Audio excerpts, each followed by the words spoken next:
News కి స్వాగతం. ముందుగా ముఖ్యాంశాలు.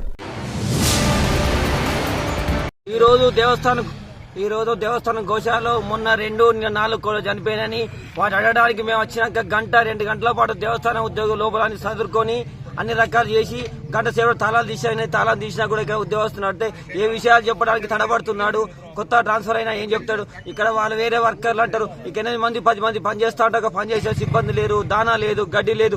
ఏది మాట్లాడినా కానీ పై అధికారికి తెలుసు అంటారు. ఏ విషయం మేము వచ్చి 1-2 గంటలైనా ఈవో గారు అంటారు. ఈవో గారు ఇక్కడికే రమ్మన్నాడు. మేము వచ్చి ఇక్కడ విషయం అడుక్కొని విషయం తెలుసుకోవడానికి వస్తే దానికి వివరణ చెప్పే అధికారి లేడు. జూనియర్ అసిస్టెంట్ అంతే ఉన్నాడు, అటెండర్ ఉన్నాడు. అటెండర్ స్థాయి వ్యక్తి వచ్చి మాకు సమాధానం చెప్పే పరిస్థితి వచ్చింది. ఎక్కడ పెండ అక్కడనే ఉన్నది, ఎక్కడ గడ్డి అక్కడనే ఉన్నది. పచ్చిగడ్డి అంటారు, పచ్చిగడ్డి లేదు. పచ్చిగడ్డి వేస్తా అని కనిపించేది కూడా లేదు. రోజుకు ఒక డాక్టర్ వస్తుంది, రోజుకు 4 డాక్టర్లు వస్తాయని సార్ చెప్తుండు. ఆ సార్ కొత్తగా వచ్చిన ట్రాన్స్ఫర్ అతనికి ఏం తెలుస్తుంది. పై అధికారి ఏది చెప్పు అంటే అది చెప్తుండు.